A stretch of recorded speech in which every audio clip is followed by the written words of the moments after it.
something that was really helpful to me was knowing my worst case scenario. So essentially, could I afford that mortgage payment every single month if no one ever rented it? And I could. I wouldn't have any money to do anything else. Yeah. But worst case scenario, I could do it. And that gave me the confidence to actually try it.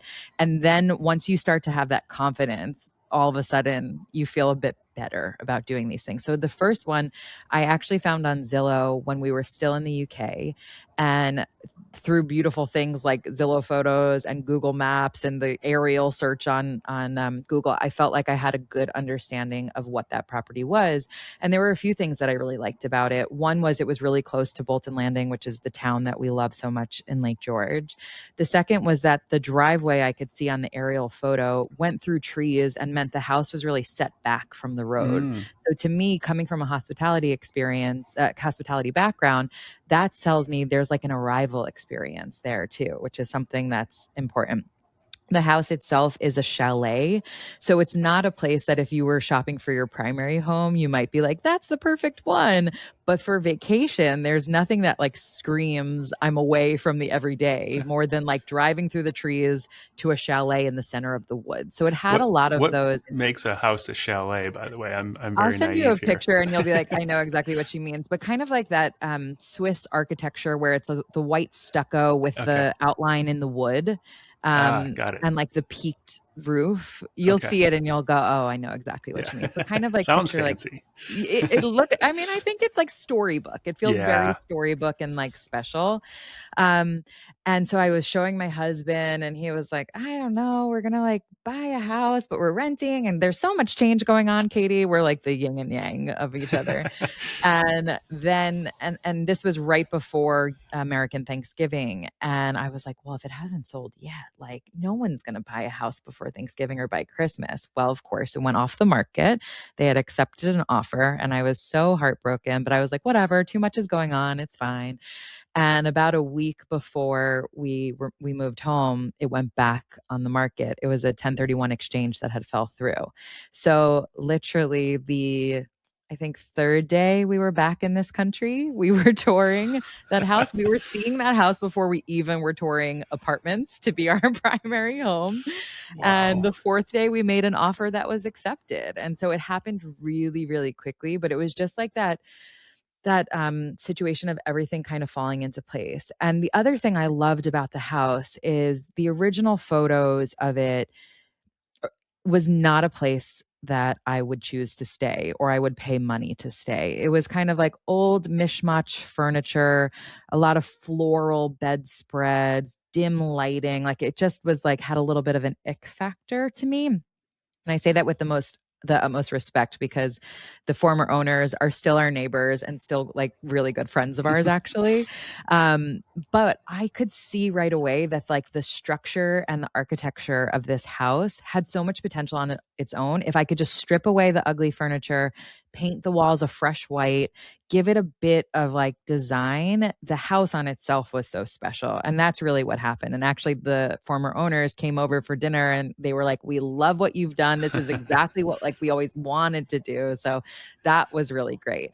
The second property was also kind of funny. We had been looking in the Finger Lakes. We had done 2 trips to the area. It's a bit far from us in New York City, about 5 hours each way. 2 trips to the area, multiple offers made that were declined because we were kind of lowballing just to like test the market and see like have some learnings, right? Yeah. And it wasn't working. It was like pushing a boulder up a hill and nothing was happening. And on a Monday, I had thought, you know what? We've been talking about moving to Saratoga. Saratoga is also a great short-term rental market. What if we did that next? And then we could actually see if we like it. And then that home could become our family home. And I went on Zillow and there were 2 properties available. And one was in a cul-de-sac. And so right away I was like, I'm a little concerned about neighbors and like the opinions of neighbors with short-term rentals. The other one was on a corner lot in a great location. And so we went to see that property that Friday. So from Monday to Friday, we made an offer that night and it was accepted the next day. So that one happened super fast. And that's kind of a theme I've seen with like real estate investing for me is there are so many things in life that I push and I try and I try and I try and it doesn't happen. But for some reason, these 3 deals have just kind of come together. And I almost think that that's like a little nudge from the universe, if you will, being Yeah. like, yes, this is the one for you. Go ahead. So that ended up working out really well. When they did the appraisal, I was looking Hmm. for that word. When they did the appraisal of the property, it appraised like 20,000 over what we were purchasing for. Wow. So like it gave us real confidence that we were making a right decision. Cause all of a sudden I had the like, whoa, whoa, whoa. I've had Yeah. 4 days to think about this. Maybe this is not the right decision. And that has worked out really well for us as well. And then finally this summer, as I mentioned, we had been looking in the Finger Lakes for a while. We had some unsuccessful offers. This property came on the market. It was one of the lowest priced properties that we had looked at, but everything about it, because we had spent time in the area, I knew the area, I felt like this could be a really good purchase. And it had been an Airbnb. So that was fantastic because I was able to read through all of their reviews Yeah. and see that nobody was saying, like, oh, neighbors are really a problem, or there's rodents in the house, or things that like were harder to fix or change. If anything, it was like, you know, it wasn't super clean when we arrived. Okay, I can hire a different cleaning team. So little things like that, that gave me also confidence. But when this property became available, I was 1 month postpartum with our second child. So we were like, I'm not going to get in the car to drive 5 hours with a 3-year-old and a 1 month old to make an offer and have our offer be declined, because that was our experience. So Right. luckily we had a real estate agent in the area who we really trust. He went out to the house, did a FaceTime tour with us. I was able to ask things like, are you smelling anything? Are you hearing anything? Like just the things, the intangibles of when you're there. And we made an offer from afar. It was accepted. And so only after our offer was accepted did I actually go to see the property. I flew there on a flight to Rochester from New York City because that was faster than driving there. I rented a car. I spent 2 hours measuring every single surface. And then I was supposed to fly back. But of course, as the airlines would have it, my flight got canceled and I ended up having to take my Jeez. rental car all the way back on my own.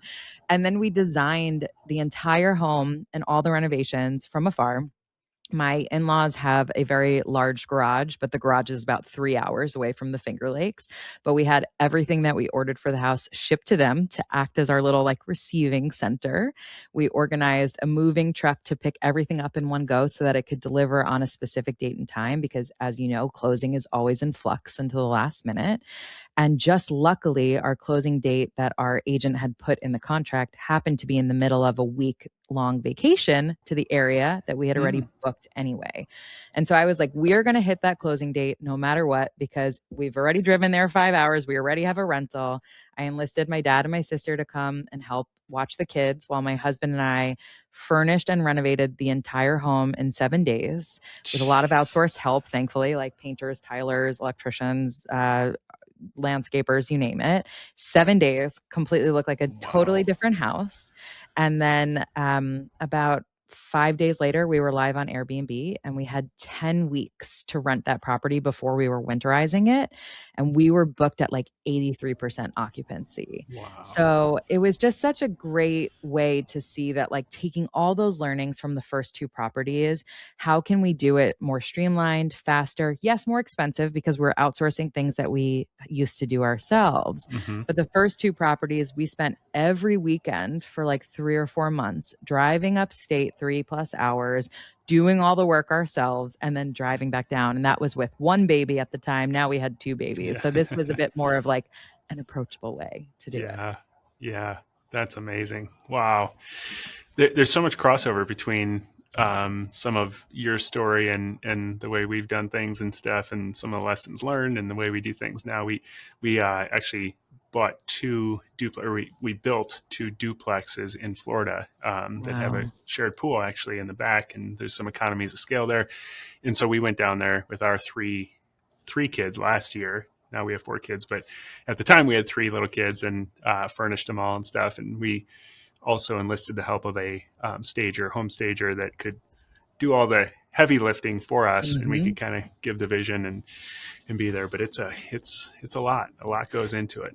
It's also like that mindset shift of like paying for things that you could do yourself. Yeah, Like painting, for exactly. example, I can physically paint, Hmm. but we needed to have everything done in 7 days. There's just no way I could have done everything. I mean, we were opening all the boxes, building all of the furniture, everything that needed to get done. It wouldn't have happened that quickly. Yeah, And part of it, like I said, was we only had 10 weeks to make as much money as possible to like carry us through this winter yeah, season.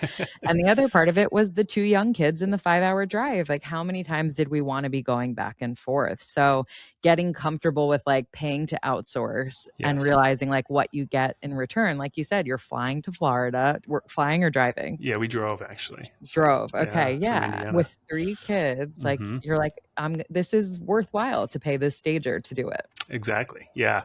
Yeah. At some point, I think part of the benefit and the curse of thinking through the lens of efficiency is that as I'm like assembling end tables with a little Allen wrench, at some Yes. point I had this epiphany of like, this is costing me so much more than I'm making by doing this myself. And so very early Mhm. on, I told my wife, like, okay, I've put together enough furniture myself that I'm never doing this again. Like, there's other Yeah. people that are good at this, and this is what they want to do, and so let's pay them to do that. And so we still like to be very actively involved in creating the experience, but not opening Amazon boxes and assembling end tables. So Exactly. And also that just shows you then how much more you can do. Like when yeah, we saw that we could do this entire thing in 7 days, to me, that probably is much more approachable to people who are also working full time and are like, I can't drive upstate every weekend for 4 yeah, months. And plus that was exhausting. Like you work all day for 5 days, then yeah. you spent the 2 weekend days just like working like a dog for 4 months. You're just exhausted. Like at the end of it, we didn't want to see the house. But I will say we felt the exact same way after the 7-day sprint. We were like, I still don't want to see this house ever Yeah. again until like, a few weeks go by. And then you're like, I miss it. Yeah. Yeah, exactly. Yeah. Yeah.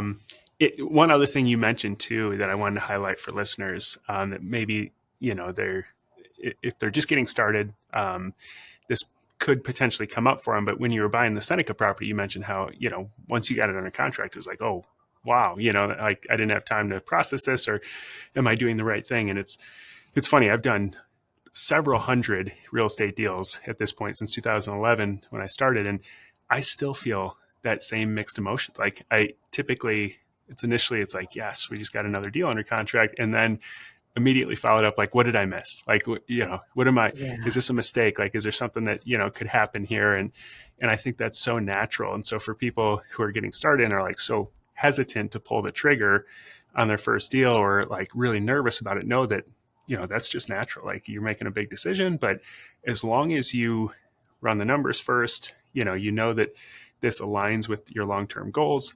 Um, if you're buying it right, you can overcome a lot.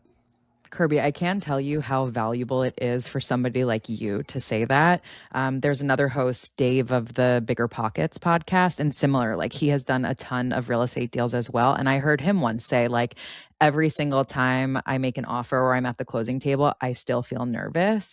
And hearing experts like the two of you say that just gives the rest of us permission to be like, this is normal. This is how I'm always going to feel. Because you're right. Like each time my offer is accepted, I'm like, wait, what am I missing? Yeah. If the real estate investors don't want it, am I picking Yeah. up a dog here? And it's like, no, you're not at all. Or maybe we're seeing something that other people don't, or the timing just happened to be right.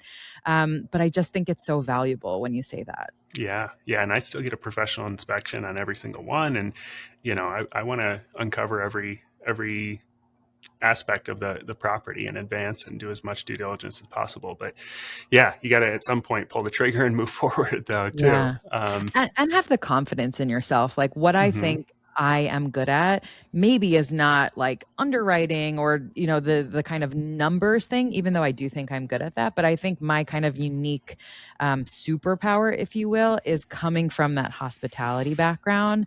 And I think particularly with short-term rentals, the second that we open our doors to guests, we shift from real estate investor to host. We shift Mm, into hospitality. And I think if people have that in the front of their mind, they're going to do great with short-term rentals. If they are trying to nickel and dime and say like, how do we slash expenses and like spend as little as possible but want to make as much as possible, that's not going to happen. I've seen in forums people are like, I don't need to provide shampoo and conditioner. People will bring their own. People have their preferences and they're going to bring what they like. And I'm like, you're missing the point. When people book our places, they're not doing us a favor. This is a transaction. They are paying me money and I am delivering an experience. And so when I first started out, I had a bit of that old school mentality of like, I'm going to provide you enough garbage bags to get you started, and then you can go to the shop and, get that for yourself. And I very quickly realized that people were getting frustrated with that. It usually ended up with me Instacarting garbage bags to them for way more money than if I had just put out more garbage bags to begin with. Same thing with like toilet paper or paper towels, all these reusables, like renewable things that you provide to people. And it's like that book that recently came out.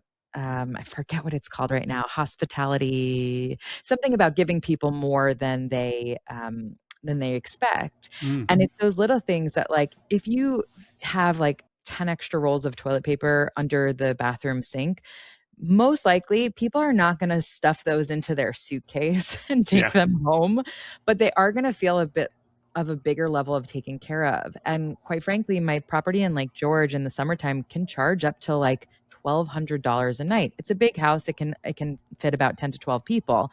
But still, for that amount of money, these people shouldn't have to interrupt their vacation to go to the grocery store and buy a box of garbage bags. It Yeah. doesn't make sense. So I really encourage people to like think about what hotels do really well. How can we bring that into short-term rentals? But then on the flip side, there are a lot of things that short-term rentals can do way better than hotels. And having worked for hotel companies, I know the conversations that are happening internally, which is like, how can we do those things better for our guests because guests want them? So let's steer into those little superpowers as well, if you will.